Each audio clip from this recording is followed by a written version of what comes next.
the junior manager here at the restaurant. I'm supposed to walk you through the job as our new security guard. From your resume, I can tell that you're already a well-experienced guard. But, it's protocol, so I have to walk you through the basics anyway. So, let's get started. We have security cameras all around the restaurant, and if you bring up the camera panel, you'll be able to view the feed from each camera by pressing the camera buttons on the minimap. Now, our lights are always off during the night, obviously because it'd be a waste of power to leave them on all night. So to actually see something on the cameras, you can activate the camera system's night vision mode. You activate night vision by clicking on the button of whatever camera you're currently viewing. So for example, say you want to see what's on camera 1.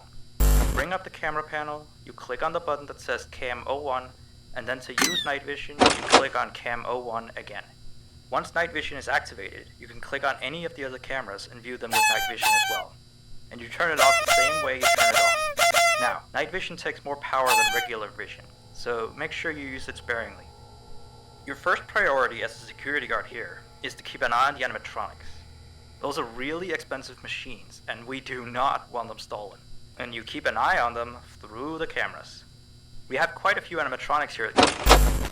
There's of course the cats Candy and Cindy, there's Chester the chimpanzee, there's the penguins, just lots I tell ya. So, you also have 3 security doors in your office, each of which can be closed by pressing the door button by each door. These are here in case you're in some sort of danger, but personally I just use them to shut myself off from the world when I need a break. But don't let me be a role model on that one. You need to remember that closing these doors takes power, and the longer they're closed, the more power they drain. Now, I know that sounds kinda backwards, but you have to trust me on that one. I think it's something about the doors having an automatic fail-safe feature in case the power gets cut off, so they open up if there's no more power.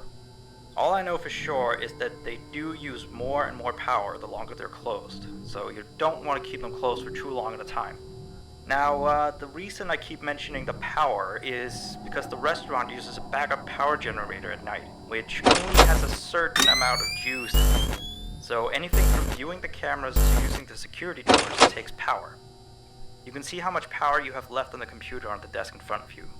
Try not to run out of power. If you do though, you won't be stuck in the office since the doors will always open up anyway. Oh, and one last thing. The animatronics aren't completely turned off at night, so they might start walking around a bit. But just be careful not to let any of them into the office, cause we have stuff in there we don't want damaged or anything. Though don't bother with the ticket booth door, they won't attempt to get in through there. That should be all.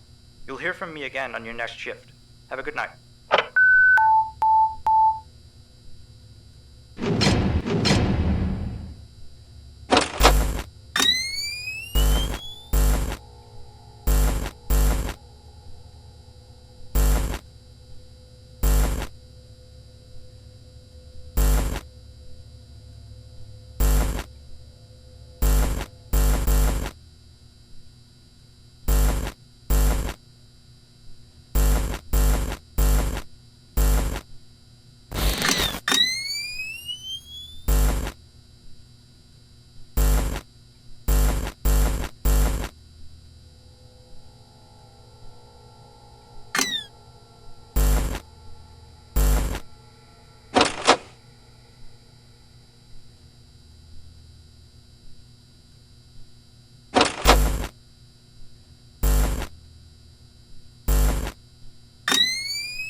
Hey there. I put up a note today to gather some intel on the animatronics from the other employees.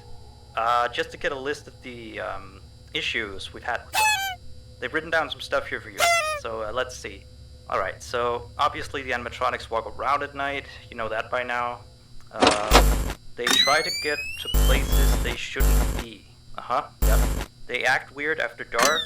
Yep. They don't like adults. I mean, I suppose. They always seem nice around children. Around us employees, they just kinda stare at you. I always thought they just hadn't been coded to interact with anyone other than children. But some of the other employees have felt threatened by them now and then. But I know that some of them are also superstitious morons.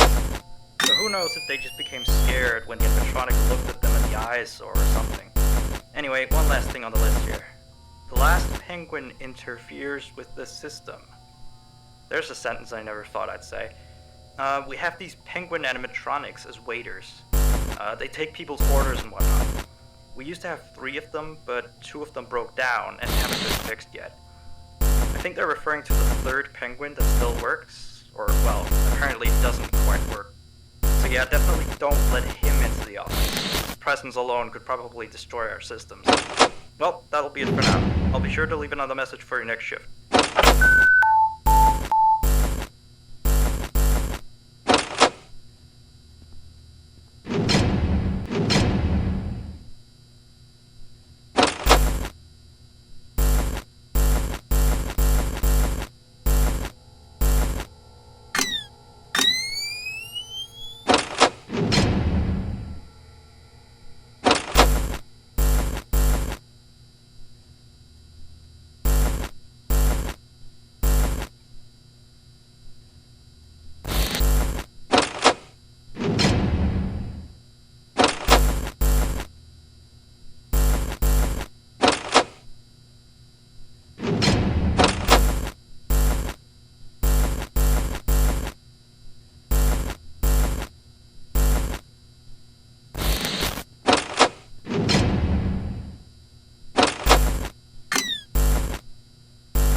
message.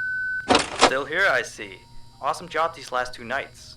You're already way better than our previous night guard. He didn't even stand 2 nights before he brought a wrench to his ship and tried to destroy one of our animatronics. The animatronic in question is the Blank character, the one in the drawing on camera 11, I think. Yeah, I'm surprised he still works. And despite the holes and the fact that his left arm and the back of his head is missing, the kids still really like him.